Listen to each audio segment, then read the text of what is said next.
Welcome to prime debate. మనం ఏదైతే ఉదయం చేసిన లైవ్ ఏదైతే ఉందో అది ప్రకంపనలు సృష్టిస్తోంది. ముఖ్యంగా జీ హై స్కూల్ అనే ఒక స్కూలు పేరెంట్స్ నుంచి డబ్బులు వసూలు చేసేందుకు ఎలాంటి కార్యక్రమాలు చేస్తుంది, ఎలాంటి పన్నాగాలు పండుతుంది అన్న విషయంపైన మనం పూర్తి స్థాయిలో గ్రౌండ్ రిపోర్ట్ ఇచ్చాము. దానికి సంబంధించి ప్రతి ఒక్కరి దగ్గర నుంచి రెస్పాన్సెస్ కూడా స్టార్ట్ అవుతుంది.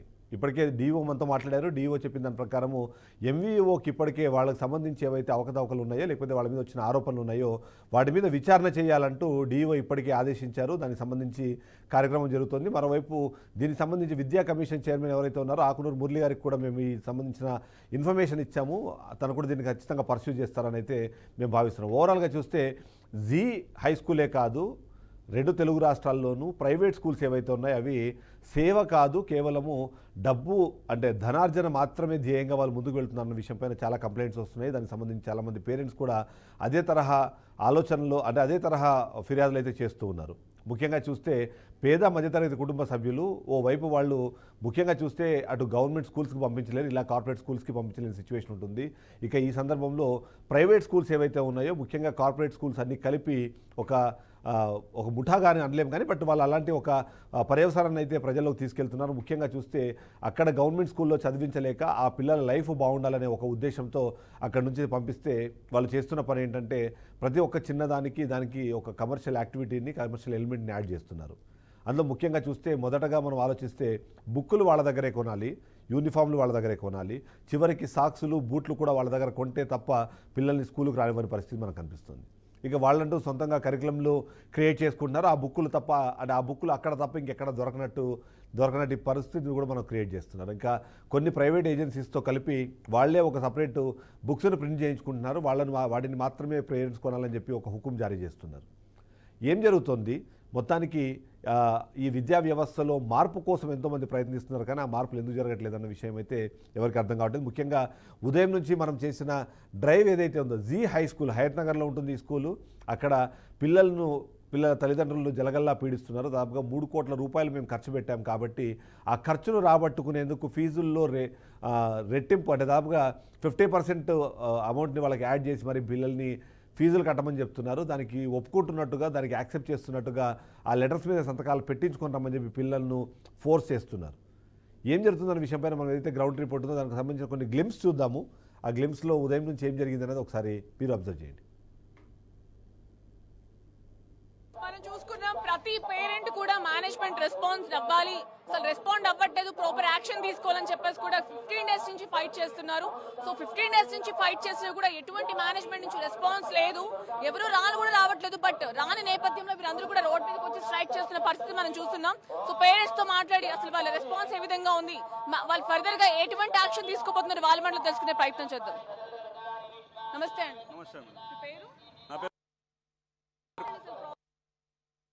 మేడం గత 15 రోజుల నుంచి ఫీజులు 45% 50% పెంచారు.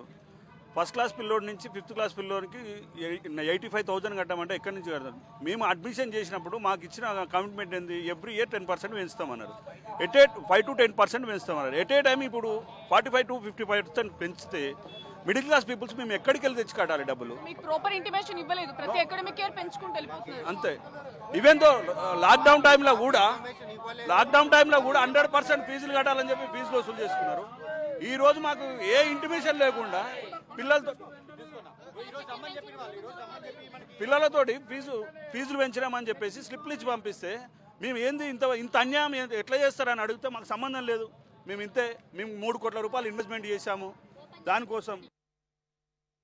ఈరోజు మండే రోజు సాటర్డే రోజు మేనేజ్మెంట్ వచ్చి మేము కలుస్తారు మాట్లాడతారని చెప్పేసి 3 డేస్ నుంచి మేము పెట్టిన అప్లికేషన్లు వాళ్ళు రిటర్న్ రాసిచ్చారు. ఇప్పుడు తీరా వచ్చి మేము లోపలికి వచ్చి అడిగితే ప్రిన్సిపాల్ మేడం లేదు, ఇన్ఛార్జ్ అవును మేడం. సో ఇప్పుడు వచ్చి అడిగిన దానికి మళ్ళీ మండే రోజు వాళ్ళ మేనేజ్మెంట్ వాళ్ళ ఫంక్షన్ ఉందంట, మాకు తెలియదు, ఇప్పుడు మార్నింగ్ తెలిసిందని చెప్పడం జరుగుతుంది. మాకు ఏం చెప్పట్లేదు, కలవట్లేదు మేడం. ప్రాపర్గా మమ్మల్ని కలవమంటే కూడా కలవట్లేదు. స్ట్రైక్ చేస్తున్నారు కదా, ఏమైనా రెస్పాన్స్ ఇచ్చారా? ఎక్కడ మేడం ఏం చేసుకుంటారో చేసుకోపోవాలి అని చెప్తున్నారు మేడం లోపల ఉన్న టీచర్స్. కావాల్సి ఉంటే మీ టీసీని తీసుకపోండి. ఫర్దర్ గా ఇప్పుడు ఏం యాక్షన్ తీసుకుంటున్నారు? ఫర్దర్ గా ఏం చేయాలి? అందుకే కదా మేడం మేము రోడ్ ఎక్కింది. మా పరిస్థితి ఏంది, మా పిల్లల భవిష్యత్తు ఏంది, మేము ఎక్కడి నుంచి డబ్బులు కట్టాలి, ఇన్ని డబ్బులు కట్టాలంటే ఎక్కడికి వెళ్ళి తెచ్చి కడతాము? ఇది ప్రభుత్వం కూడా చాలా నెగ్లిజెన్స్ తీసుకుంటుంది మేడం. ప్రభుత్వం కూడా పట్టించుకోవాలి. ఎవరికి ఇష్టం వచ్చినంత వాళ్ళు ఫీజులు పెంచుకోవడం. 3 కోట్లు ఏదో ఇన్వెస్ట్మెంట్ పెట్టిరంట. ఎవరిని అడిగి పెట్టారు మేడం ఇన్వెస్ట్మెంట్? రేపు పొద్దున మా పిల్లలకి ఇచ్చి పంపిస్తారా ఇన్వెస్ట్మెంట్? సో మీకేం ఇంటిమేషన్ ఎటువంటి ఇంటిమేషన్ లేదు మేడం, ఏది తెలియదు మేడం. ఏ అకేషన్స్ జరిగితే ప్రతి దానికి 2000, 1500, ఆఖరికి ఇంత పెద్ద అకాడమీ చేసినాము, కోర్సు చేసినామని చెప్పేసి 2500 రూపాయలు ప్రతి పిల్లల దగ్గర వసూలు చేస్తున్నారు మేడం. దేనికోసం? వీళ్ళు ఏం చేస్తున్నారు? దానికి కూడా ఇప్పుడే వాళ్ళు ఏదైతే అమౌంట్ తీసుకుంటారో దానికి ఏమి అమౌంట్ కి రిసిప్ట్ కానీ ఏమీ లేదు. సో ప్రాపర్ ఇన్వెస్టిగేషన్ ఏమీ లేదు. సో మిమ్మల్ని మీకు ఏమి ఇంటిమేషన్ లేదు. అంతే మేడం, వాళ్ళు ఇష్టం వచ్చినట్టు చేస్తున్నారు మేడం. డబ్బులు కట్టాలి, డబ్బులు కట్టకపోతే every month school joining last year మా పిల్లలు జాయిన్ అయ్యారు. మేము స్కూల్ డొనేషన్ ఈచ్ చిల్డ్రన్కి 25,000 ఇచ్చినాము. ఆ డొనేషన్ వాడుకుంటానని కదా ఇన్ఫ్రాస్ట్రక్చర్ డెవలప్మెంట్ కాకుండా సపరేట్ డొనేషన్ ఇచ్చారు కూడా ఇచ్చాము. మేము అది 25,000 ఈచ్ చిల్డ్రన్ ఇచ్చినాము. అది ఎందుకు వాడతారు? స్కూల్ యాజమాన్యం స్కూల్ ఇన్ఫ్రాస్ట్రక్చర్ కోసం వాడుకోవాలి. మన ఎవ్రీ మంత్ 10% ఇంక్రీజ్ చేస్తున్నప్పుడు ఇంక్రీజ్మెంట్ ఎందుకు ఇంక్రీజ్మెంట్ అంటే అది కూడా ఇన్ఫ్రాస్ట్రక్చర్ ఎక్కడ వాళ్ళు పెట్టుకోవాలి. మీరు ఇప్పుడు ఇంత ఇన్ఫ్రాస్ట్రక్చర్ పెట్టి బిజినెస్ చేసుకున్న తర్వాత మీకు వస్తే లాభాలు వస్తే మరి పిల్లలకి ఏమన్నా తగ్గిస్తారా? అప్పుడు 10% అట్లా చేయరు కదా. ఇప్పుడు మీరు పెట్టిన 3 కోట్లు పెట్టినా ఎంబడే రావాలని మీరు ఇంతగానం చేస్తున్నారు. మీరు ఇన్వెస్ట్మెంట్, మీరు బిజినెస్ ఇన్వెస్ట్మెంట్ చేస్తున్నారు. అది ఎప్పుడు వస్తుందని మీరు చూసుకోవాలి. దాన్ని పిల్లల మీద ఇమ్మీడియట్గా భారం వేస్తే మేము మాలాంటి పేరెంట్స్ ఎలా పే చేయాలి? మీకు పెంచినట్టు మీరు పెంచినట్టు మాకు కూడా అక్కడ పెంచరు కదా. మాకు బయట ఎట్లా ఉంది? ఈ స్కూల్స్ మీద ఒక్క డిఓనో ఎవడో ఒకటి కనీసం నియంత్రణ లేదు ఫీజుల మీద. ఈ ఇయర్ మొత్తం ఇలా. ఇది జీ హై స్కూల్కి సంబంధించిన భాగవతం మనం చూస్తున్నాము. 3 కోట్ల రూపాయలు మేము ఖర్చు పెట్టాం కాబట్టి ఆ ఖర్చులకు సంబంధించిన భారం మీ మీదే వేస్తామంటూ బహిరంగంగాను బాహాటంగా చెప్తున్న పరిస్థితి మనకు కనిపిస్తుంది. ఇప్పుడు అక్కడ కూర్చున్న ప్రజలు ఎవరైతే ఉన్నారో వాళ్ళందరూ పిల్లల తల్లిదండ్రులు రోడ్ల మీదకి వచ్చి ఏదో హక్కుల కోసం పోరాడుతున్నట్టుగా రోడ్ల మీదకి వచ్చి ధర్నాలు చేసే స్థాయికి వాళ్ళని తీసుకెళ్లిన ఆ యాజమాన్యము మనం కూడా చూసాము. దాదాపుగా 2 గంటల పాటు వాళ్ళు పోరాడిన తర్వాత వాళ్ళకు వచ్చిన సమాధానం ఏంటంటే సోమవారం సాయంత్రం 5 గంటల నుంచి 7 గంటల మధ్యలో మేము మిమ్మల్ని కలుస్తామంటూ చెప్పి పంపించేశారు. ప్రాపర్గా రెస్పాండ్ కూడా అవ్వలేదు. మనం అదంతా లైవ్లో ఉదయం చూసాం. అయితే ఈ విషయం పైన అంటే కేవలం ఇది జీ స్కూల్కు మాత్రమే పరిమితమైందా, చాలా ప్రైవేట్ స్కూల్ ఇలానే వ్యవహరిస్తున్నాయన్న ఒక ఆరోపణ వినిపిస్తున్న నేపథ్యంలో అసలు ఇక్కడ చదువులు అమ్మబడును అని బోర్డు పెట్టినట్టుగా ప్రైవేట్ స్కూల్స్ ఇవాళ అమ్ముకుతున్నాయా చదువును అన్న ఒక అనుమానం కూడా వ్యక్తమవుతున్న నేపథ్యంలో దానిపైన ఇవాళ మనము చర్చను ప్రారంభిస్తున్నాము. చర్చలో మనతో పాటు శేఖరరావు గారు జాయిన్ అయ్యారు, ప్రైవేట్ స్కూల్స్ అసోసియేషన్ అలాగే ట్రస్మా ప్రెసిడెంట్. ఒకసారి ఆయన దగ్గరికి వెళ్ళి ఒకసారి తన విశ్లేషణ తీసుకునే ప్రయత్నం చేద్దాం. శేఖరరావు గారు, good evening. Good evening. Good evening అండి. PTV న్యూస్కు ముఖ్యంగా పొద్దున మేము చూసాం. పొద్దున ఈ జీ స్కూల్ సంబంధించిన అంశంలో మీరు చర్చ పెట్టడం, ముఖ్యంగా ప్రైవేట్ పాఠశాలకు సంబంధించిన లైవ్లో మాట్లాడాలని మీరు చేయడం, ఇది చాలా అంటే శుభసూచకంగా భావిస్తా ఉన్నాను. ఎందుకంటే ప్రతి సంవత్సరం విద్యా సంవత్సరం మొదలు కాగానే ప్రైవేట్ పాఠశాలలు దూసుకుంటున్నాయి, ప్రైవేట్ పాఠశాలలు ఫీజులు పెంచుతున్నాయి, ప్రైవేట్ పాఠశాలలు మమ్మల్ని ఆస్తులు అమ్ముకునేటట్టు చేస్తున్నాయి, ప్రైవేట్ పాఠశాలలు మమ్మల్ని ఇబ్బంది పెడుతున్నాయి అనేది అంశం. ఇది పేపర్లలో ఇందులో చర్చ కూడా జరుగుతూ ఉంటే చూస్తూ ఉంటాం. ఈ సందర్భంగా మాకు కూడా విస్మయానికి గురి చేస్తా ఉంది. ప్రైవేట్ పాఠశాల అంటే మేము బడ్జెట్ స్కూల్స్ ABCD కేటగిరీ చేయమని మేము మొన్నే ఆకునూరు మురళి గారికి చెప్పాం. మాలాంటి పాఠశాలల్లో ఇట్లాంటి ఫీజులు పెంపు కానీ ఇట్లాంటి 30 నుంచి 50% చేయడం కానీ జరగదు. అది అసలు మేము జరగలేం కాదు. చదువు చెప్పేవాళ్ళం, సంస్కృతి ఇచ్చేవాళ్ళం, ప్రతి అంశం పట్ల కూలంకషంగా చర్చించి పిల్లోడి డెవలప్మెంట్ గురించే ప్రయత్నం చేసేవాళ్ళం.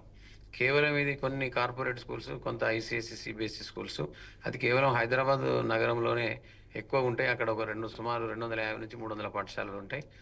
వాటి ఎఫెక్ట్ అంతా వాళ్ళు చేసే ఏదైతే ఇట్లాంటి పెంచడం అంటే ఆస్తులు అమ్ముకునేటట్టు తల్లిదండ్రులు ఇబ్బంది పెట్టడం, ఇవన్నీ కూడా ఈ ఫీజులు మీదంతా కూడా కేవలం అలాంటి పాఠశాల 250 పాఠశాలలు.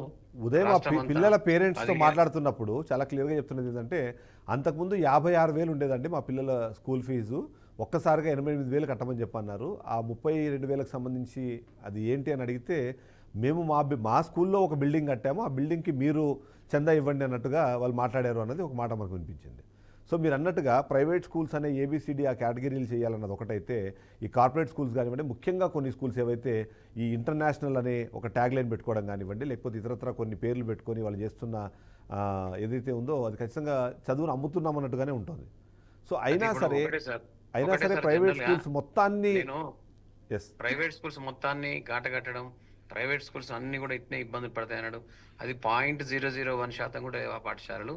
తల్లిదండ్రులే వాటిని అలా తయారు చేశారు. తల్లిదండ్రులే ప్యాషన్ గా వెళ్ళడం, తల్లిదండ్రులే సింబల్ కోరుకోవడం, తల్లిదండ్రులే ఒక ఆలోచన విధానం, అంటే మేము అందులో చదివిస్తేనే చదువు వస్తుందని, అందులో చదివిస్తేనే ఒక డిగ్నిటీ ఉంటుందని, అందులో చదివిస్తేనే ఒక సింబల్ ఉంటుందని అట్లా తల్లిదండ్రులు కోరుకున్నారు. కార్ల సర్కిల్, డబ్బున్నోళ్ళ సర్కిల్, చదువు అంటేనే కొనుక్కునుడు అనేది తయారు చేసింది ఎవరంటే తల్లిదండ్రులు.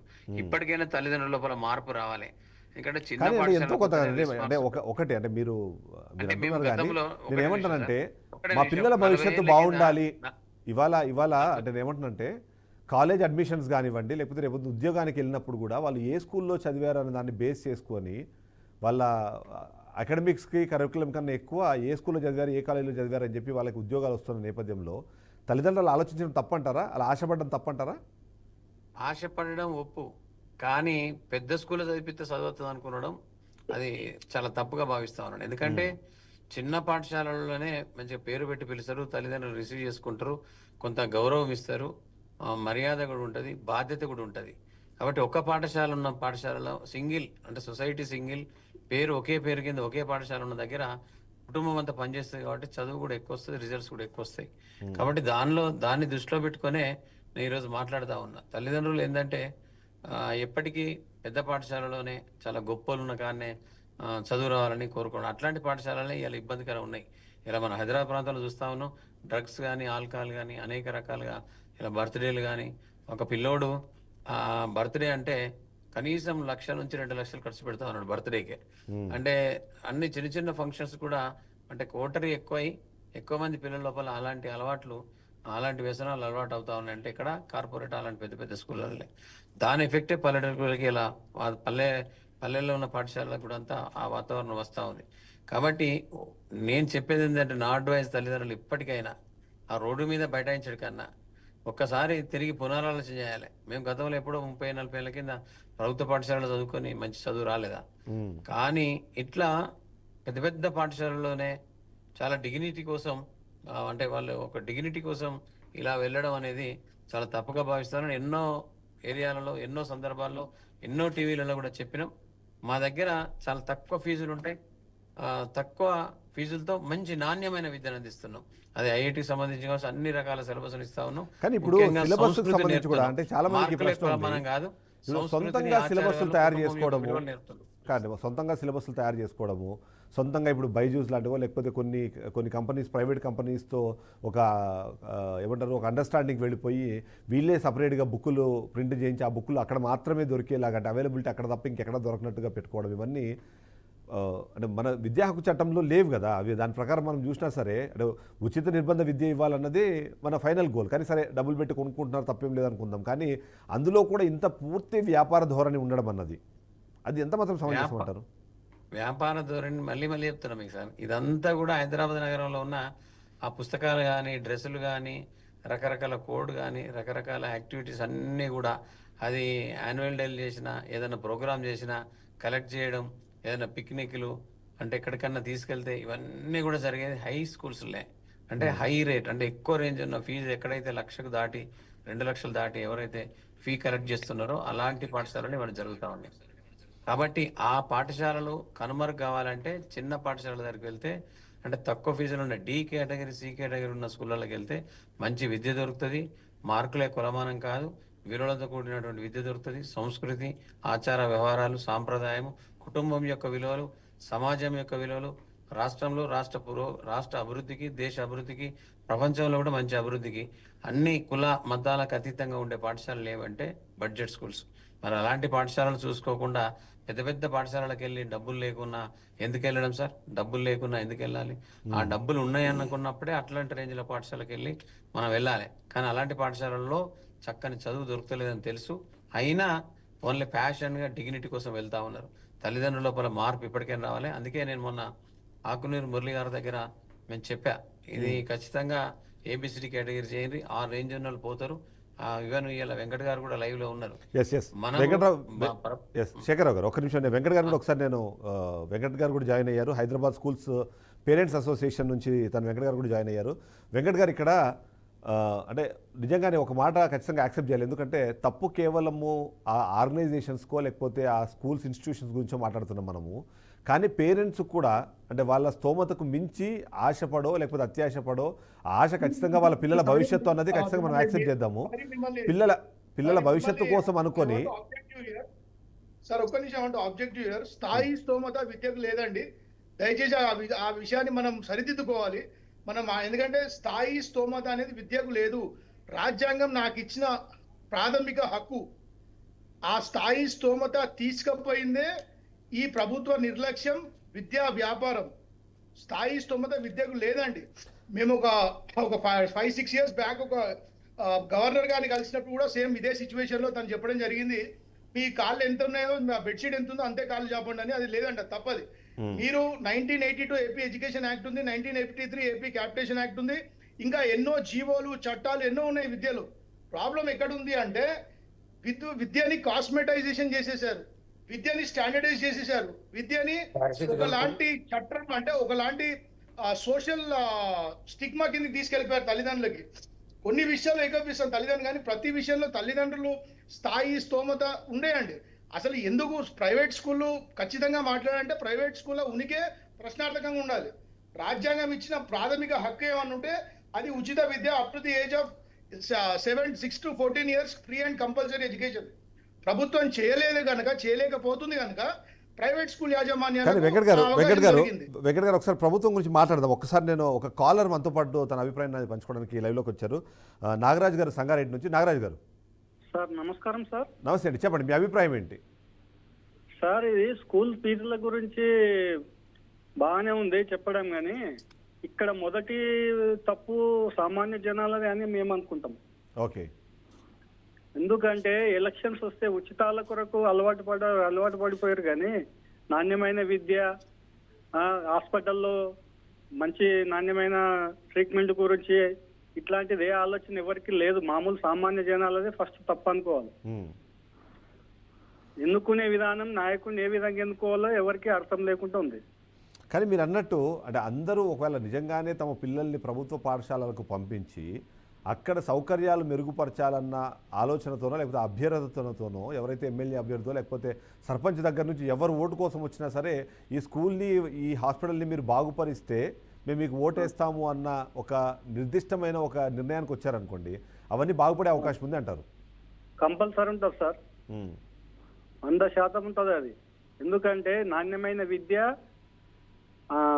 వైద్యం రెండు ఉంటే ఏది అవసరం లేదు మనిషి. ఆస్తులు పోతున్నాయి దీంట్లోనే మనుషులకి.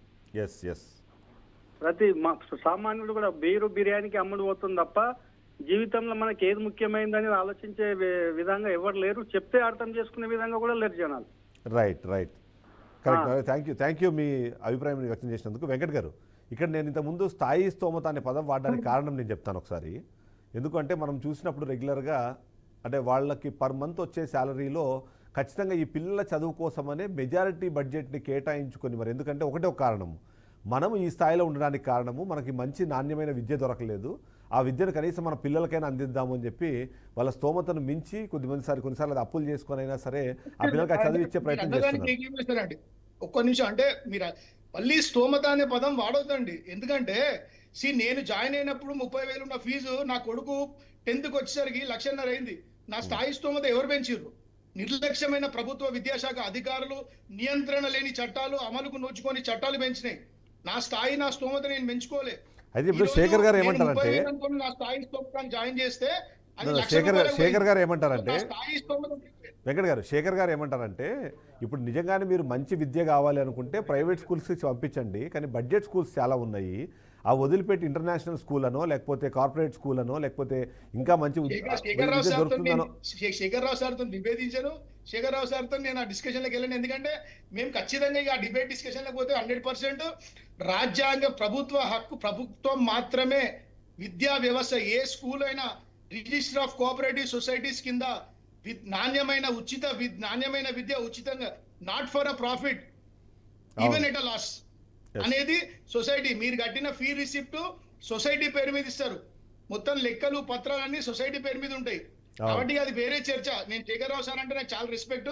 కొన్ని విషయాలు ఆయనతో ఏకీపిస్తా, కొన్ని విషయాలు వ్యతిరేకిస్తా. That's okay. Will not get into Shekhar Rao sir. We will get into this issue. Shekhar Rao sir నేనైనా అదే నేను ఇప్పుడు ఏమంటున్నానంటే సామాన్య ప్రజల్లో ఇప్పుడు మనం ఇప్పుడు మాట్లాడిన సంగారెడ్డి నుంచి వచ్చిన కాలర్ కూడా చెప్పేది అంటే అది ప్రజలదే, ఎవరైతే పేరెంట్స్ ఉన్నదో వాళ్ళదే తప్పు.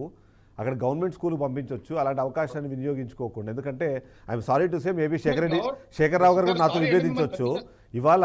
అంటే నేను ఏమంటే ఒక డిఎస్సి రాసి ఒకటి వెంకట్ గారు సార్ ఒక్క నిమిషం సార్. బేసిక్ అంటే ఆ సంగారెడ్డి కాలర్ చెప్పింది కరెక్టే. పిల్లల ఇవాళ రేపు జనరేషన్ కి పుష్ప తొక్కిసలాట గురించి మాట్లాడే అది ఉంది, పుష్ప 2లో సినిమా గురించి కలెక్షన్లు ఏమునే మాట్లాడి, కానీ ఖచ్చితంగా నాయకులను ప్రశ్నిస్తే ఈ సిచ్యువేషన్ రాదు. నాయకులను ప్రశ్నించే తత్వం ప్రజల్లో రావాలి, అది రాదు. ఈ రోజు మనం ఏదైతే అంశం గురించి మాట్లాడుతున్నాం, స్పెషల్లీ ఈ రోజు జరిగిన సంఘటన, ఏ చట్టాలు అమలు కాకపోతే ఇది విచ్చలవిడ విశృంఖలత్వానికే పోతుంది. ఇదే జీ స్కూలు శివబాలాజీ గారు లాంటి పెద్ద యాక్టర్ ని కూడా ఏమంటారు చాలా కష్టపెట్టింది. అంటే వాళ్ళు కోర్టులో కేసు ఇంకా ఉంది వాళ్ళది. అంటే బేసిక్ గా ఒకప్పుడు 30-40 వేలు ఉన్న ఫీజు ఎటువంటి నియంత్రణ లేదు కాబట్టి ఈ రోజు 1,00,000, 1,50,000, 2 లక్షలు, 3 లక్షలకు పోయింది. 2007 నుంచి హెచ్ఎస్పిఏ ప్రస్థానం మొదలైంది. 2007 Hyderabad school parents association form అయింది. ఎప్పుడైతే రిసెషన్ స్టార్ట్ అయిందో యావత్ దేశంలో మొట్టమొదటి సంస్థ, ఒక జీవోని తెప్పించిన సంస్థ ఏదైనా ఉంటే అది హైదరాబాద్ స్కూల్ పేరెంట్స్ అసోసియేషన్ మాత్రమే. GOMS 91 అప్పటి స్వర్గీయ ముఖ్యమంత్రి రాజశేఖర రెడ్డి గారు పేరెంట్స్ ని పిలుచుకొని కలిసి కూర్చొని ఆయన మా అందరితో పాటు కింద కూర్చొని ఆయన మాట్లాడడం జరిగింది, హామీ ఇవ్వడం జరిగింది. అంటే 2009లో 7లో ఎప్పుడైతే ఒక స్కూల్ ఫీజు 30,000 ఉండేనో మీరు నమ్మరు, ఈ రోజు అదే స్కూల్ హైదరాబాద్ లో one of the reputed school. ఈ రోజు ఆ స్కూల్లో ఎల్కేజీ ఫీజు 2,75,000. సో 30,000 ఉన్న మా స్థాయి స్తోమత 2025కి ఎందుకు 2,2 లక్షలకు పోయింది? అంటే ఇక్కడ నియంత్రణ లేదు కాబట్టి మా స్థాయి స్తోమత దాటి వెళ్ళిపోతున్నాయి స్కూల్. నియంత్రణతో పాటు 100% సార్. 2009లో GOMS 91 వచ్చింది. అందులో డిస్ట్రిక్ట్ ఫీ రెగ్యులేషన్ కమిటీస్ పెట్టాలని అప్పుడే, అంటే ఇంజనీరింగ్ కాలేజీలలో TFRC రాక ముందు TFRC స్కూళ్లలో తీసుకురావాలని చెప్పేసి స్వర్గీయ రాజశేఖర రెడ్డి గారు ఆదేశిస్తే అక్కడున్న అధికారులు చేసిన తప్పేంటంటే వాళ్ళు ఇష్టారాజ్యంగా వివరిస్తూ దాంట్లో అంటే కనీసం TFRC అంటే ఒక ఫీజు నియంత్రించే హక్కు కేవలం ప్రభుత్వానికి మాత్రమే ఉంది. అది ప్రభుత్వం ఆ హక్కుని ఏలినేట్ చేయొచ్చు. అంటే ఫలానా సంస్థకి ఎట్లయితే TFRC ఇంజనీరింగ్ లో ఉందో అదే విధంగా DFRCకి ప్రభుత్వం ఇవ్వచ్చు. ఆ ఒక్క లొసుగుతోని దాదాపు 7 సంవత్సరాలు సుప్రీంకోర్టు దాకా పోయిన ఏకైక సంస్థ హైదరాబాద్ స్కూల్ పేరెంట్స్ అసోసియేషన్. అయితే వెంకట గారు మీకు ఒకసారి ఇక్కడ ఇంటరప్ట్ చేస్తాను. నెల్లూరు నుంచి వెంకటేశ్వర్లో ఒక కాలర్ వచ్చారు, తనతో ఒకసారి మాట్లాడే ప్రయత్నం చేద్దాం. Venkateshwar garu, good evening. Sir good evening sir. మీ అభిప్రాయం ఏంటి? ఇప్పుడు స్కూల్స్కి సంబంధించి 2 రకాల మాటలు వినిపిస్తున్నాయి. ఒకటి పేరెంట్స్ వాళ్ళని బాగా చదివించాలనే దాంతో ఈ కార్పొరేట్ స్కూల్స్కో లేకపోతే ఈ ప్రైవేట్ స్కూల్స్కో పంపిస్తున్నాయి. గవర్నమెంట్ స్కూల్స్లో దానికి సంబంధించినంటే దానికి అనుగుణంగా అక్కడ సౌకర్యాలు లేవు కాబట్టి అటు వెళ్ళే అవసరం ఏర్పడుతుంది. కాబట్టి ప్రభుత్వం తప్పు ఇక్కడ మనకు ఎక్కువగా కనిపిస్తోంది అన్నది ఒకటి వినిపిస్తుంది. అది వాస్తవం సార్, అది వాస్తవం. సరిపడా టీచర్స్ కూడా లేరు సార్. కానీ ఇప్పుడు మీరు చూస్తే స్టూడెంట్స్ తక్కువగా ఉన్నారని చెప్పి స్కూల్స్ మూసేస్తున్నారు. ప్రభుత్వం దగ్గర, ఎందుకంటే గవర్నమెంట్ స్కూల్స్కి సంబంధించిన బిల్డింగ్స్ అవన్నీ ఉన్నా సరే అక్కడ అడ్మిషన్స్ లేవు. తక్కువ ఉన్నారంటే టీచర్స్ లేకే సార్. మెయిన్ సరిపడా టీచర్స్ లేకే ఎక్కువగా మొగ్గు చూపట్లేదు. సో కానీ స్టాండర్డ్స్ కూడా ఉంటాయి కదండి. ఇప్పుడు వీళ్ళందరూ డిఎస్సి రాస్తారు, ఖచ్చితంగా టెట్ రాసిన వాళ్ళు బాగా చదువుకున్న వాళ్ళే, ఎందుకంటే లక్షలాది మంది. ఇప్పుడు ఒక్క టీచర్ 100 మందిని డీల్ చేయలేరు కదా సార్. అది మైనసా కాదు సార్. ఎస్, మీరేమంటారు? అంటే ఏం చేస్తే బాగుంటుందంటారు? ఏం చేస్తే బాగుంటుందా అంటే ఇదే సార్, గవర్నమెంట్ రంగంలో టీచర్స్ కానీ ఉండి కొన్ని మెరుగులు కానీ ఉంటే ఖచ్చితంగా గవర్నమెంట్ మించింది లేదు సార్ వాస్తవంగా అయితే. Yes, thank you very much Venkateswara garu, మీరు అభిప్రాయం చెప్పినందుకు. శేఖర్రావు గారు. Sir yes. సో ఇక్కడ వస్తున్న సమస్యల్లో ఏంటంటే ప్రైవేట్ స్కూల్స్ అనే పేరుతో ఏదైతే మంచి విద్య అందిస్తారనే ఒక ఆశతో ఇవాళ పేరెంట్స్ పిల్లల్ని మీ దగ్గర చేర్పిస్తున్నారు. అంటే మీ దగ్గర అంటే ఇన్ ది సెన్స్ అందరినీ కలిపి మాట్లాడుతున్నాను నేను. కానీ అక్కడేమో విద్యను వ్యాపారంగా మార్చేసి సొసైటీలుగా ఉండాల్సినవి కాస్త ఇవాళ అక్కడ కార్పొరేట్ పేర్లతో డబ్బులు గుంజే ప్రయత్నాలు చేస్తున్నాయి. ఖచ్చితంగా రెగ్యులేటరీ కమిటీకి సంబంధించి ఆ నియంత్రణ లేకపోవడమే దీనికి కారణమనే ఒక మాట మన పేరెంట్స్ దగ్గర నుంచి వినిపిస్తుంది. ఏమంటారు మీరు? 100% నియంత్రణ, ఫీ నియంత్రణ కమిటీ అనేది ఇంపార్టెంట్, అది కంపల్సరీ. ఎందుకంటే మాలాంటి పాఠశాలకు అలాంటి అపప్రద రాకూడదు అంటే అలాంటి అంటే విధి విధానాలు కనుక సరిగా లేకపోవడం వల్లనే అలాంటి అపప్రద వస్తుంది. మేము చక్కని విద్యను అందించడం కోసం తక్కువ ఫీజులతో అంటే మాకు మెయింటెనెన్స్ అయ్యి మా ఖర్చుల మందం మేము తీసుకునే మా పాఠశాలలన్నీ కూడా ఇలా ఇబ్బందులు పడతా ఉన్నాయి. మేము అనవసరంగా అలాంటి మాటలను పడే వల్ల మేము నిందితులం అవుతున్నాం అనవసరమైన. అంటే క్రమశిక్షణ కలిగిన పాఠశాలలు మా బడ్జెట్ స్కూల్స్. ఇప్పుడు అలాంటి పాఠశాలను వేరు చేయమని మొర్రో అని మొత్తుకుంటా ఉన్నాం, ప్రతి ప్రభుత్వంకు చెప్తా ఉన్నాం. కాబట్టి ప్రభుత్వం దీన్ని పట్టించుకునే దానిలో కొంత విఫలమైంది అనేది, అన్ని ప్రభుత్వాలు విఫలమైనవి అనేది మనందరికి తెలుసు. విద్యను వ్యాపారం చేసింది ఎవరు అంటే కార్పొరేట్ పాఠశాలలు, దానికి పంపిస్తున్న తల్లిదండ్రులు. సో తల్లిదండ్రులకు ఆశ ఉంటది, ఆ పాఠశాలకు వెళ్తే పెద్ద పాఠశాలకు వెళ్తే మంచి చదువులు వస్తాయని, మంచి మార్కులు వస్తాయని, ఉన్నతమైన ఆలోచనలతో ఉంటారు అనేది తల్లిదండ్రుల యొక్క ఆలోచన. కానీ ఆ ఆలోచన నేను తప్పుగా భావిస్తా ఉన్నాను. ఎందుకంటే విద్య ఎక్కడైనా A+B² అంటే A² + 2AB + B² అని చెప్తారు. ఏ మాస్టర్ అయినా ఏ టీచర్ అయినా చెప్పే విధానంలో కానీ ఎక్కడ కూడా మార్పు ఉండదు, రిజల్ట్ ఒకటే ఉంటుంది, ఫండమెంటల్స్. కానీ తల్లిదండ్రుల యొక్క ఫండమెంటల్స్ డిఫరెన్స్ ఉన్నాయి. పిల్లలు నేను పలానా పాఠశాలకు పోతాను ఎప్పుడు కూడా అన్నారు పిల్లలు. తల్లిదండ్రులే ఇంటి పక్కన ఇంటి ముంగట చూసి పలానా పాఠశాలకు వెళ్ళాలని చూస్ చేసుకుంటారు. కాబట్టి ఆ చూసింగ్ రాంగ్ అనేది అయితే ఇక్కడ మరొక మౌలికమైన ప్రశ్న ఉంది. ఒకటి ఎక్స్పర్టీజ్, ఒకటి తర్వాత ఫెసిలిటీస్, ఒకటి వీటిని కల్పించడంలో ఓవైపు మీరు అంటున్నట్టుగా గవర్నమెంట్ స్కూల్స్ ఫెయిల్ అవుతున్నాయి, బడ్జెట్ స్కూల్స్లో కూడా అలాంటి సమస్యలు ఉన్నాయి. ఎందుకంటే చిన్నపాటి బిల్డింగ్స్లో కట్టి పెట్టేస్తున్నారు, వాళ్ళకి సరిగా గ్రౌండ్స్ ఉండవు, లేకపోతే ఇంకా వేరే ఫెసిలిటీస్ ఉండవు, లిమిటెడ్ స్టాఫ్తో మీరు ఇప్పుడు స్కూల్స్ నడిపే ప్రయత్నం చేస్తారు. కానీ అదే మీరు అక్కడికి వెళ్ళిపోయేటప్పటికి సౌకర్యాలు బాగా పెద్దగా ఉండి, ఇప్పుడు ఆయన చెప్పారు మీరు ఇప్పుడు ఆ జీ హై స్కూల్ చూస్తే 3 కోట్లు పెట్టి మేము స్పోర్ట్స్ కాంప్లెక్స్ కట్టామని చెప్తున్నారు. నిజంగానే ప్రైవేట్ స్కూల్స్ 3 కోట్లు పెట్టి అంటే బడ్జెట్ స్కూల్స్ కట్టగలుగుతాయా? కనీసం ఒక గ్రౌండ్ అయినా ప్రొవైడ్ చేయగలుగుతాయా? అది ధనవంతులకి పేదవాడికి మధ్య నడుస్తుంది సార్. ధనవంతులు అంతా కూడా ఒకటి అయిపోయింది. ఇప్పుడు కులాలు లేవు, మతాలు లేవు, ధనవంతుడు పేదవాడు. సో పేదవాడికి కూడా ఉంటుంది చదువుకోవాలని, అందులోనే చదువుకోవాలని ఉంటుంది. నేను కాదనలేని, తప్పు కాదు అది. కానీ ఫెసిలిటీస్ విషయంలో వస్తే అన్ని పాఠశాలలు కూడా దాదాపు సమకూరుస్తూ ఉన్నారు. ల్యాబ్స్ కానీ, లైబ్రరీస్ కానీ, తక్కువ టీచర్లు ఏమి ఉండరు. ప్రతి క్లాస్ వైజ్, సబ్జెక్ట్ వైజ్ టీచర్లు అంతటా ఉంటారు. అక్కడ ఉంటే ఇక్కడ ఉంటుంది, అక్కడ కూడా లాంగ్వేజ్ ఉంటుంది, ఇక్కడ కూడా ఉంటుంది, బాడీ లాంగ్వేజ్ అంతటా ఉంటుంది. కేవలము ఉన్నోడు లేనోడు అనే ఒక ఫీలింగ్ తప్ప ఎక్కడ కూడా విద్యార్థులు అంటే గ్రౌండ్స్ అన్నారు మీరు, అవసరమైతే రెంట్ తీసుకొని కూడా గ్రౌండ్లలో ఆటలు ఆడించిన సందర్భాలు ఉన్నాయి. ప్రతిరోజు కూడా ఆటలకు తీసుకునే సందర్భాలు ఉన్నాయి. ఆటలను ఎవరు నెగ్లెక్ట్ చేయరు, కల్చరల్ యాక్టివిటీస్ నెగ్లెక్ట్ చేయరు, డాన్సెస్ నెగ్లెక్ట్ చేయరు, స్పోర్ట్స్ నెగ్లెక్ట్ చేయరు. ప్రతి పాఠశాల, ప్రతి ప్రైవేట్ పాఠశాల పిల్లలకి వాస్తవానికి కార్పొరేట్ కాలేజెస్ లోనే అవి లేవనుకుంటాను. ఎందుకంటే వాళ్ళకి చదవడం తప్ప ఇంకా వేరే మార్కులు అంటారు. అవన్నీ కార్పొరేట్ స్కూల్స్ అన్ని కూడా అవి బ్రాయిలర్ కోడి లెక్క పెంచుతారండి. మాదంతా కూడా లోకల్ కోడి, అర్థమైందా? కాబట్టి బ్రాయిలర్ విద్యా విధానం ఎక్కడ ఉంటుంది అంటే కార్పొరేట్ స్కూల్స్ ఉన్నాయి. అక్కడ సంస్కృతి ఉండదు, మార్కులు తప్ప IAS, IPS, IIT, JEE అని ఇట్లా పిల్లాడికి రాకున్న పాపం రుద్దుతా ఉంటారు. చాలా ఇలా ఆత్మహత్యలు జరిగినాయి ఎక్కడ అంటే ఇలా అన్ని కార్పొరేట్ స్కూల్స్లే. అంటే ఇలా చూస్తా ఉన్నాం, కాలేజీలో కూడా చూస్తా ఉన్నాం. పిల్లవాడికి రాకున్న పాపం ప్రెషర్ వేసి అటు తల్లిదండ్రులు, ఒక పక్క కాలేజీలు, ఒక పక్క స్కూల్స్, ఒక పక్క టీచర్స్, ఇవన్నీ కూడా ఎక్కడ జరుగుతున్నాయంటే కార్పొరేట్, ఇవన్నీ పెద్ద స్కూల్స్. కాబట్టి అలాంటి స్కూల్స్లలో ఫీజుల నియంత్రణ అనేది మోస్ట్ ఇంపార్టెంట్. మాలాంటి స్కూల్స్లో నియంత్రణ ఉన్నా లేకున్నా మేము ఒకటిలాగా ఉంటాం. పర్సెంటేజ్ అంతా కూడా పెద్దగా పెంచాం, 10 రూపాయలు పెంచుతాం. ముఖ్యంగా రెస్పాన్సిబిలిటీ ఎక్కువ ఉంటుంది.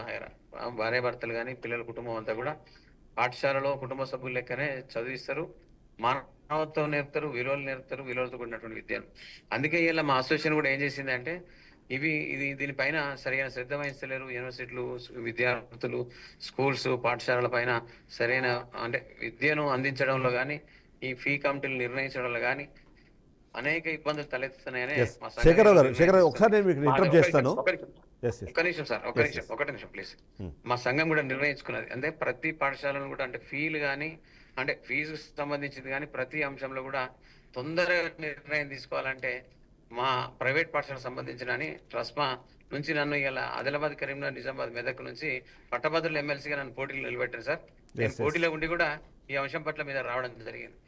నేను వచ్చి ఖచ్చితంగా ఈ ఫీజుల గురించి వీటి గురించి ఖచ్చితంగా ఏబిసిడి కేటగిరీ నిర్ణయం తీసుకురావడానికి ముఖ్యమంత్రి దగ్గర ఖచ్చితంగా కొట్లాడి దీన్ని తీస్తానని ఒక ఖచ్చితంగా మీలాంటి వాళ్ళు చట్టసభల్లో ఉండాలి. మీ వాయిస్ అటు ప్రజలతో పాటు ఇటు ప్రభుత్వాలు కూడా వినాలి. అయితే నేను ఒక్కసారి మీకు ఇంటరప్ట్ చేస్తాను. మరొక కాలర్ శ్రీనివాస్ నందిగాం నుంచి ఫోన్ లైన్లో ఉన్నారు. తనతో మాట్లాడి నేను మళ్ళీ మీ దగ్గరకు వస్తాను. శ్రీనివాస్ గారు. హలో శ్రీనివాస్ గారు, గుడ్ ఈవినింగ్, చెప్పండి. అదే సార్, మరి స్కూల్ ఫీజులు మరీ దారుణంగా ఉంటున్నాయి. కట్టాలన్నా చాలా ఇబ్బంది పడుతున్నాం. వీటి మీద అసలు ప్రభుత్వం అసలు ఏ చర్యలు తీసుకోవట్లేదండి. మీరు ఏం చేస్తుంటారు? మీకు ఎంతమంది పిల్లలు, ఎంత ఫీజులు కడతారు మీరు సంవత్సరానికి? నాకు 2 అబ్బాయిలండి. నేను మా ఒకడేమో బీటెక్ చదువుతున్నాడు, ఓకే, చిన్నవాడేమో ఇంకా స్కూల్ స్టడీస్. మనం చేసుకునే పనికి అసలు ఫీజు కడతాం. అయితే ఒక చిన్న కంపారిజన్ చెప్పండి నాకు. మీరు ఒక చిన్న కంపారిజన్ చెప్పండి, మీరే మంచి ఎగ్జాంపుల్ అవుతారు. మీ బీటెక్ చదువుతున్న అబ్బాయి 5th స్టాండర్డ్ 6th స్టాండర్డ్ చదివినప్పుడు ఎంత ఫీజులు ఉండేవి? ఇప్పుడు మీ రెండో అబ్బాయి అదే క్లాస్ చదివినప్పుడు ఎంత ఫీజులు ఉన్నాయి? ఇప్పుడు నేను మా చిన్నవాడు వచ్చి 4th క్లాస్ అండి. దగ్గర నేను 30,000 కట్టాను. ఓకే. మీ పెద్ద అబ్బాయి 4th క్లాస్ చదివినప్పుడు మళ్ళీ బుక్స్ 10,000, మళ్ళీ వ్యాన్కు 10,000, దగ్గర 60,000 అండి. బుక్స్ అక్కడే స్కూల్లోనే కొనాలా, మీకు బయటకు రాసిచ్చారా? ఏంటండి? బుక్స్ ఆ స్కూల్లోనే కొనాలా, మీరు బయట రాసిచ్చారా? బయట దొరకండి ఆ బుక్స్. ఓకే. స్కూల్లో తీసుకోవడమే. Uniforms, shoes, socks. మరి అన్యాయం ఉందండి. అసలు ఏ ప్రభుత్వం వచ్చినా గానీ అసలు ఏమీ పట్టించుకోదు. వాళ్ళతో ఆ ఓడి ఈ ఓడి అంటారు.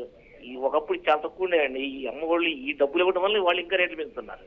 ఓకే, వీళ్ళు ఇంకా రేట్లు పెంచారంటారు. ఓకే, అంతేనండి. మరి అంతే కదండి. ఈ ప్రభుత్వం డబ్బులు ఇవ్వడం చూసి వాళ్ళు ఇంకా రేట్లు పెంచుతున్నారు. మరీ దారుణంగా ఉండదు. కానీ ఇప్పుడు నాడు నేడు అని చెప్పి స్కూల్స్ అన్ని బాగుపరుస్తున్నాం, మీ పిల్లల్ని గవర్నమెంట్ స్కూల్స్ ఏం బాగుపడుతున్నారండి? గవర్నమెంట్ స్కూల్లో ఏం చెబుతున్నారు చెప్పండి? 1 లక్ష రూపాయలు జీతాలు తీసుకుంటున్నారు తప్ప ఏమైనా చెబుతున్నారండి? సౌకర్యాలు లేవు. ప్రభుత్వ స్కూల్లో సౌకర్యాలు ఉండవు. Right, thank you very much Srinivas గారు. ఒక బ్రేక్ తీసుకుందాం. బ్రేక్ తర్వాత నిజంగానే ప్రభుత్వాలు ఎందుకు అంత అలసత్వం వహిస్తున్నాయి, ఇది ప్రతి సంవత్సరము ప్రతి సందర్భంలోనూ మాట్లాడుకునే మాటలే. సౌకర్యాల లేమి అన్నది ప్రభుత్వ పాఠశాలలో కనిపిస్తోంది. ఓవైపు చాలా వరకు విద్యా సంస్థలన్నీ కూడా అవి వ్యాపార సంస్థలుగా మారిపోతున్నాయి. మధ్యలో కొట్టుమిట్టాడుతోంది మాత్రం ఈ పేద మధ్యతరగతి కుటుంబాలకు సంబంధించిన వాళ్ళు, ఎంతో కొంత ఆస్పిరేషన్స్ ఉన్న పిల్లలు ఉన్న తల్లిదండ్రులే ఈ ఇబ్బందులు పడుతున్న నేపథ్యంలో దీనికి ఏంటి ఫుల్ స్టాప్ పడాలంటే ఏం జరగాలనే విషయంపై మనం చర్చ కంటిన్యూ చేద్దాం. దాంతో పాటు హైదరాబాద్ నుంచి సుబ్రహ్మణ్యం గారు కూడా ఫోన్ లైన్లో వచ్చారు తన అభిప్రాయాన్ని తెలియజేసేందుకు. సుబ్రహ్మణ్యం గారు. హలో. ఎస్ సుబ్రహ్మణ్యం గారు, నమస్కారం అండి. నమస్తే సార్, చెప్పండి మీ అభిప్రాయం ఏంటి? నేను ఈ ఫీజుల గురించి కాకుండా బ్రాడ్ గా చెప్తాను. రిటైర్డ్ ఎంప్లాయీ నేను. ఎస్ చెప్పండి సార్. ఇది ఎప్పుడైతే 1990 నుంచి ఇది పూర్తిగా నాశనం అయిందండి ఈ స్కూల్ వ్యవస్థ. అయితే ఈ పోలీసు, విద్య ఈ రెండిట్లో గవర్నమెంట్ కి అవుట్ గోయింగ్ తప్ప ఇన్కమింగ్ లేదు. ఓకే. అందుకని మొదటి నుంచి వీటిని నిర్లక్ష్యం చేశారు. 1990 నుంచి ఇంటి దగ్గర ట్యూషన్లుగా ఉండేది ఈ ట్యుటోరియల్ కాలేజీ లాగా రూపాంతరం చెందింది. ట్యుటోరియల్ కాలేజీలు యూనివర్సిటీలు అయిపోయినాయి. ఈ రకంగా వ్యాపారం అయిపోయింది. అయితే దీన్ని నియంత్రించే వ్యవస్థ గవర్నమెంట్ దగ్గర లేదు. అసలు ఉద్యోగాలు లేరు, ఉద్యోగస్తులే లేరు. ఇది లక్షల కాలేజీలు, లక్షల స్కూళ్ళు ఎట్లా వీళ్ళు నియంత్రిస్తారు? ప్రభుత్వ స్కూళ్లలో సరిగా చెప్తున్నారా లేదా అని నియంత్రించడం కోసమే డిఈఓ వ్యవస్థ పెట్టారు. అలాంటి డిఈఓ ఈ ప్రైవేట్ స్కూల్లో కూడా ఎక్కడ తిరుగుతాడు? ఏదో వాడు ఏసీ రూమ్ లో కూర్చొని పర్మిషన్ ఇస్తున్నాడు, ఎవరు రికమెండేషన్ తీసుకొస్తే వాడికి. అది కూడా కాక ఈ విద్యా వ్యవస్థలో 95% రాజకీయ నాయకుల చేతుల్లో ఉన్నాయి. వాళ్ళు కావాలని నాశనం చేస్తారు. చట్టాలు చేయాల్సిన వాళ్ళ చేతిలో చట్టం ఉంది. వాళ్ళ చేతిలో చట్టం ఉంది. ఈ చట్ట ప్రకారం చట్టాలు అవసరం లేదు వీళ్ళకి. నేను తిట్టినట్టు చేస్తారు, ఏడ్చినట్టు చేయని చెప్పి ఇది ఒక నాటకం. అప్పుడప్పుడు స్టేట్మెంట్లు ఇస్తారు, ఒక డిఎస్సి పెడతారు. ఓకే, ఈ డిఎస్సి పెట్టేది ఎందుకు? ఉద్యోగాలు ఇచ్చామని చూపించుకోవడానికి. స్కూల్లో స్ట్రెంత్ చూస్తే ఏముండదు. ఇది కూడా కాక ఈ రాజశేఖర రెడ్డి గవర్నమెంట్ ఏం చేసింది? రియంబర్స్మెంట్ ఇచ్చింది. రియంబర్స్మెంట్ ఇచ్చి ఇంకా పెంచింది వీళ్ళని, ఇంకా ఎక్కువ అయిపోయినాయి రియంబర్స్మెంట్ ఇచ్చినాక. నా సలహా ఏంటంటే ప్రభుత్వ ఉద్యోగం కావాలంటే కనీసం 7 సంవత్సరాలు ప్రభుత్వ స్కూల్లో చదివి ఉండాలి. 7th క్లాస్ సర్టిఫికేట్ దాకా అన్నా, లేదా 8th నుంచి ఇంటర్మీడియట్ దాకా అన్నా ప్రభుత్వ స్కూల్లో చదివి ఉండాలి అని ఒక రిజర్వేషన్ పెట్టాలి తప్ప ఈ మనం ఎన్ని మాట్లాడుకున్నా ప్రభుత్వం దున్నపోతు మీద వర్షం పడ్డట్టే. వీళ్ళ దగ్గర అసలు వ్యవస్థ లేదు, నియంత్రణ లేదు, నియంత్రించే శక్తి ఈ ఖర్చు మేరలో లేదు. చాలా వ్యాలిడ్ పాయింట్స్ చెప్పారు మీరు. Thank you Subrahmanyam. అలాగే వెంకట్ గారు కూడా హైదరాబాద్ నుంచి ఫోన్ లైన్లో ఉన్నారు. వెంకట్ గారు. Hello sir. ఎస్ వెంకట్ గారు, మీ అభిప్రాయం చెప్పండి. Hello sir. ఎస్ వెంకట్ గారు. అది ఫీజులు పెంచితే ఒక బాధ, పెంచకపోతే ఫీజులు పెంచుతేనేమో ఇలా బాధ, పెంచకపోతే జగన్ ఏపీలు. సారీ, మీ వాయిస్ బ్రేక్ అవుతుంది వెంకట్ గారు, మీ వాయిస్ బ్రేక్ అవుతుంది, అర్థం కావట్లేదు. ఏపీలో జగన్ ఫీజులు నియంత్రించాలని ఒక జీవో తీసుకొచ్చారు. జీవో తీసుకొచ్చి వాళ్ళు ఎల్లో జర్నలిజం. హలో వినిపిస్తుంది, చెప్పండి. నాకు అర్థమవుతుంది చెప్తుంది. ఎల్లో జర్నలిజం, కులగడ్డి జర్నలిజం ఉంటుంది కదా, వాళ్ళ మీద పడి జగన్ వాళ్ళు ఫీజులు తగ్గించమని చేస్తున్నారు. ఆ నారాయణ కులగడ్డి గారు చైతన్య స్కూల్ వాళ్ళు గడ్డి జర్నలిజం వాళ్ళ కోసము, కులగడ్డి కోసము ఈ జగన్ తగ్గిస్తున్నాడు అన్నారు. ఇప్పుడేమో పెంచుతేమో ఇదేమో పెంచారని మీరు అంటారు. మీడియాలు కానీ నమ్మకం అలా తయారై గట్టి పట్టిపోయింది. మీడియా జర్నలిజం ఉంటే సారీ, మీ వాయిస్ బ్రేక్ అవుతుంది వెంకట్ గారు. ఎస్ వెంకట్ గారు అంటే ఆయన చెప్పాలనుకున్న దాన్ని నేను బ్రీఫ్ చేసే ప్రయత్నం చేస్తాను. వెంకట్ గారు, ఇక్కడ సరే అంటే ఇప్పుడు అభిప్రాయము మనం విన్నప్పుడు మాత్రం ఖచ్చితంగా ప్రభుత్వానికి నియంత్రించే అవకాశం లేదు. ఎందుకంటే మొదటిది శేఖర్ గారు ఇక్కడ తను ఒక వ్యాలిడ్ పాయింట్ చెప్పే ప్రయత్నం చేశారు. ఆంధ్రప్రదేశ్ రాష్ట్రంలో ఈ ఫీజులను నియంత్రించే ప్రయత్నం ప్రభుత్వం చేసినప్పుడు ఈ ప్రైవేట్ స్కూల్స్, కార్పొరేట్ స్కూల్స్ అన్నీ కలిపి కోర్టుకు వెళ్ళి మరి ఆ జీవోను కొట్టేయించేశారు. సో నియంత్రణ చేసే ప్రయత్నం చేసిన వాళ్ళనేమో మీరు డిస్కరేజ్ చేస్తారు. ఇప్పుడు పెంచితేనేమో అంటే పెంచకుండా ఆపితేనేమో మీరు ప్రయత్నం చేస్తారు, పెంచితేనేమో ఇట్లా మీరు బయటకు వచ్చి గగ్గోలు పెడుతున్నారు ఏంటి అన్నది ఆయన ఒక ప్రశ్న మాట్లాడే ప్రయత్నం చేశారు. హైదరాబాద్ నుంచి వెంకట్ అనే ఒక కాలర్. ఇప్పుడు దీనిపైన ప్రభుత్వం అంటే ఏదైతే నిర్ణయం తీసుకుంటుందో, ఏదైతే చట్టమో జీవోనో చేసినప్పుడు పబ్లిక్ తోని కానీ, పేరెంట్స్ తోని కానీ, మేనేజ్మెంట్స్ తోని కానీ ఏం చేయాలో ఏం చేయొద్దు అనేది మన తెలంగాణలో దాదాపు తిరుపతిరావు గారి కమిటీ చాలా చక్కగా ఇచ్చింది. కానీ దాన్ని అటుకు మీద పెట్టేసింది అప్పటి ప్రభుత్వం. అది బయటకు తీసుకురాలే. అది 100% చాలా స్కూల్స్ కు, పేరెంట్స్ కి అందరికి కూడా ఆమోదయోగ్యం ఉండే. ఇప్పటికి కూడా మేము విద్యా కమిషన్ యాక్సెప్ట్ చేస్తున్నాం. బడ్జెట్ స్కూల్స్ లో ఇట్లాంటి ప్రాబ్లం లేదు. కేవలం కొన్ని వందల స్కూళ్ళకు మాత్రమే హైదరాబాద్ ప్రాంతం, కొన్ని జిల్లాలలో అక్కడక్కడ వచ్చినాయి. అంతేగాని ఆ ప్రాంతంలో ఉన్న పాఠశాలలు ఇట్లా ఇప్పటిగా అంటే ఒక 250-300 స్కూల్స్ వచ్చి వాళ్ళు ఇట్లా 30 to 50% చదువును కొనుక్కునే పరిస్థితి వ్యాపారశాలలుగా మార్చింది. కాబట్టి నేను ఇలా అంటా ఉన్నా, అంటే ఎవరైతే మనకు తీసుకుంటారో, అంటే ఎవరైతే మనల్ని జనరల్ గా అంటే ఈ విషయం పట్ల ఆ పాలకులు కానీ, దాని ఎన్నో మంత్రులు కానీ, అంటే ముఖ్యమంత్రులు కానీ, వీళ్ళంతా కూడా ఒక సరి అయిన నిర్ణయం కనుక తీసుకున్నట్లయితే ఆ నిర్ణయం తీసుకుందామంటే ఇవాళ పార్టీల్లో ఉన్న నాయకులు, గతంలో మంత్రి పదవుల్లో చేసిన నాయకులు, ఇప్పుడు కూడా కొంతమంది మంత్రులుగా ఉన్న నాయకులకే సొంతంగా స్కూళ్ళు, కాలేజీలు ఉన్నాయి. వాళ్ళు నియంత్రణ చేసే అవకాశాన్ని ఒకవేళ ఏదైనా ఒక కమిషన్కి ఇచ్చినా, లేకపోతే ఒక వ్యవస్థకి ఇచ్చినా ఇబ్బంది పడేది వాళ్లే. కాబట్టి అది అసలు నియంత్రించే అవకాశం లేకుండానే ఈ చట్టాల్లో మార్పులు రాకుండానే ప్రయత్నాలు చేస్తున్నారు అన్నదే కదా ఇప్పుడు ఇంతకుముందు మన సుబ్రహ్మణ్యం గారు చెప్పిన వర్షం. ఇప్పుడు మీకు ఒక ఎగ్జాంపుల్ చెప్పాను నేను. కరీంనగర్, ఆదిలాబాద్, నిజామాబాద్, మెదక్ పట్టభద్రుల ఎమ్మెల్సీ ఎన్నికలు జరుగుతున్నాయి. ఇక్కడ 2 పార్టీలు కూడా, 2 ప్రభుత్వాలు, అటు కేంద్ర ప్రభుత్వం, ఇటు రాష్ట్ర ప్రభుత్వం కూడా కార్పొరేట్ పాఠశాలలు నడుపుతున్నటువంటి పాఠశాలలకు సంబంధించిన వ్యక్తులకే టికెట్లు ఇచ్చినాయి. వేల కోట్లు వందల పాఠశాలల వాళ్ళకే పార్టీ టికెట్లు ఇచ్చినాయి. అంటే కార్పొరేట్ విద్యా వ్యవస్థ వద్దని మనం అంటున్నాము. ప్రభుత్వ విద్యాన మేలు, చిన్న పాఠశాలల మేలు అని అన్నారు. మరి అదే ఇలా టికెట్ కూడా ఎవరికి కేటాయించారు అంటే కార్పొరేట్ పాఠశాలకు సంబంధించిన వాళ్ళకి కేటాయించారు. అందుకే రాజకీయ పార్టీలో అలాంటి చిత్తశుద్ధి లేదని అదే పాయింట్ పాఠశాలకు వ్యక్తులు ఓడగొట్టుండే అని మాలాంటి స్వతంత్ర అభ్యర్థిని గెలిపిస్తే ఇట్లాంటి విద్యా విధానం తీసుకొస్తాం. తల్లిదండ్రులు కోరుకుంటున్నారు. ఏదైతే చూడండి, అంటే నేను ఎందుకంటున్నా అంటే విద్యా విధానంలో మార్పు రావాలన్నా, ఫీజుల లోపల మార్పు రావాలన్నా, ఫీజుల నియంత్రణ కావాలంటే నాలాంటి సామాన్యుడు కనుక గెలిపిస్తే 100% నేను తల్లిదండ్రులు న్యాయం చేస్తా, అంటే పాఠశాలకు న్యాయం చేస్తా. ఖచ్చితంగా మీ బేసిస్ గా చెప్తున్నాము.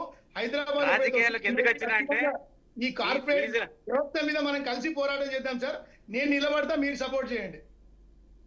100% వెంకట్ గారు, కార్పొరేట్ విద్యా విధానాన్ని, ఆ ఫీజుల పెంపకాన్ని నేను ఖచ్చితంగా వ్యతిరేకిస్తున్నా.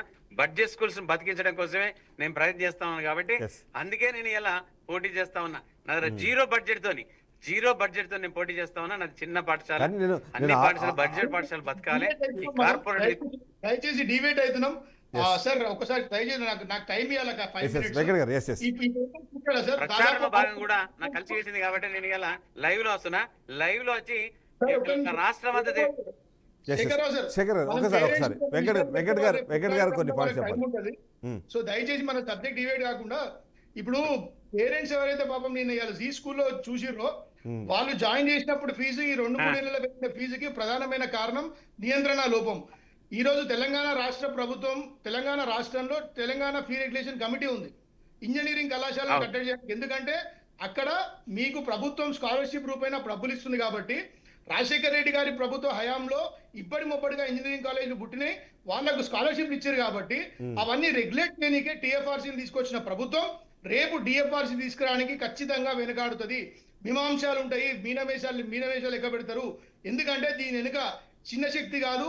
ఈ రోజు ప్రపంచవ్యాప్తంగా ఏదైనా పెద్ద మాఫియా లాబీ ఉందో, ఆ లాబీ ఎడ్యుకేషన్ లాబీ అని చెప్పాలి. యావత్ దేశంలో ఈ రోజు స్ట్రాంగెస్ట్ బయటపడాలి. అంటే ఇప్పటిదాకా ఆడిటింగ్ జరగని ఒక్క పేపర్, వాళ్ళ స్కూల్ పేపర్ కూడా ఆడిటింగ్ చేయలేదంటే అది only private schools.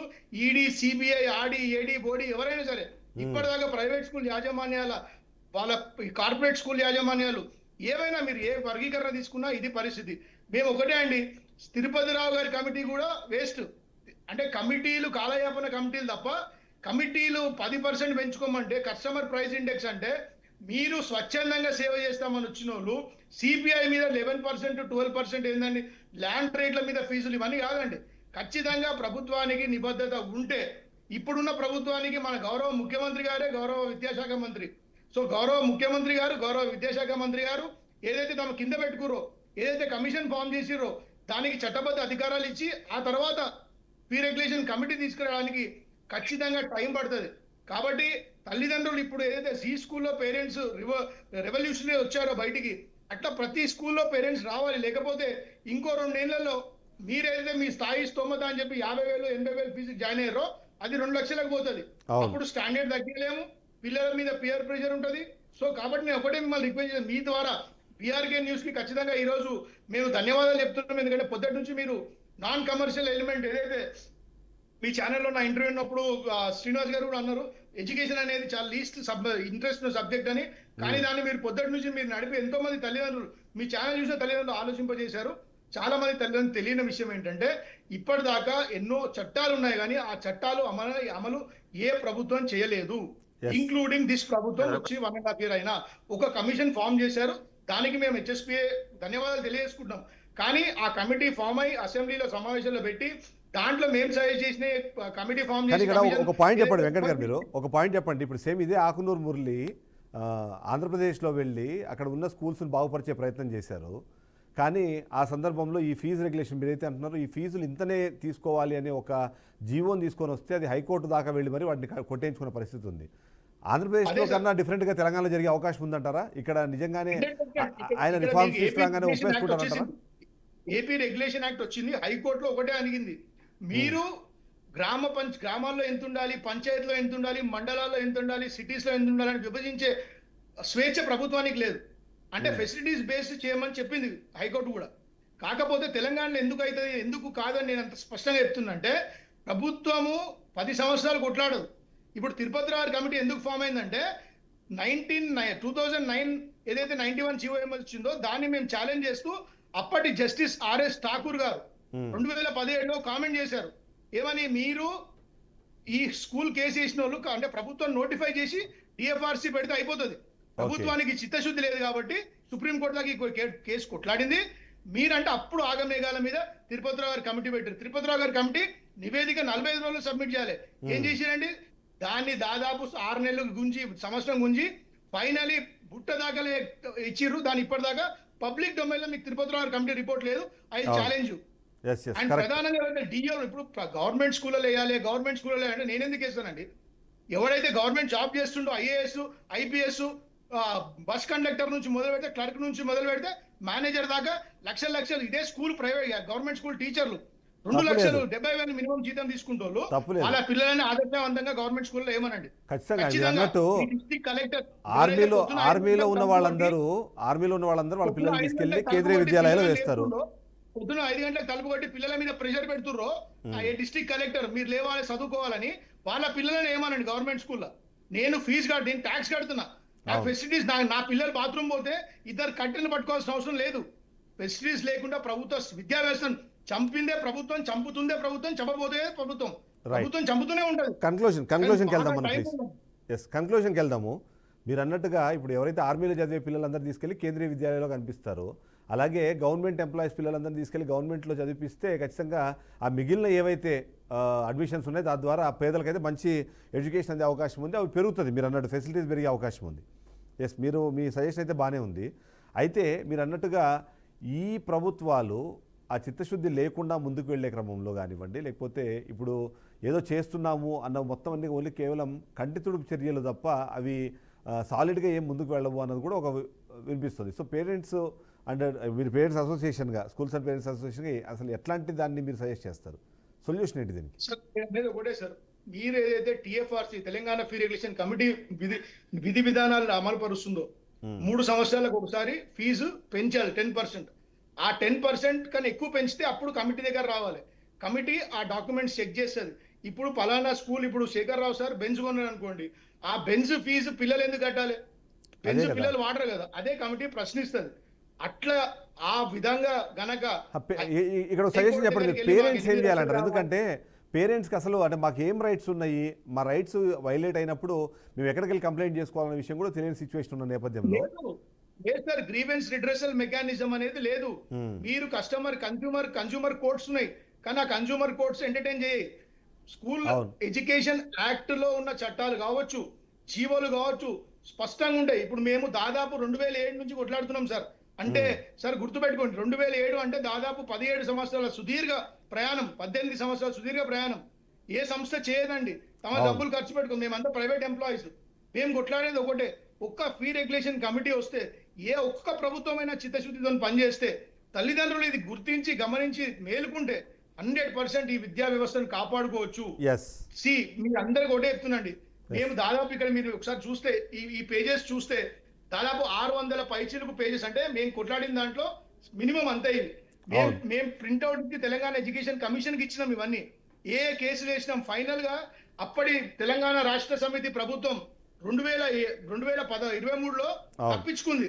Contempt of court case వేస్తే అప్పటి ప్రిన్సిపల్ సెక్రటరీ వాకాటి అరుణ గారు ఒక ఎక్సర్ట్ తీసేసారు. అంటే ఆర్టికల్ 19(1) నాకు రైట్ ఇస్తుంది, బట్ ఆర్టికల్ 19(1) కూడా చెప్తుంది నీ violation of rights, your freedom ends where mine house begins. మీకు స్కూల్ పెట్టే అధికారం ఉంది, కానీ వైలేషన్ చేసే అధికారం లేదు. అది వచ్చిన అన్ని సుప్రీం కోర్టులో లాస్ట్ మీకు చెప్పేది, సుప్రీం కోర్టు కూడా ఎన్నో కేసులలో స్పష్టంగా చెప్పింది education can never be a business అని.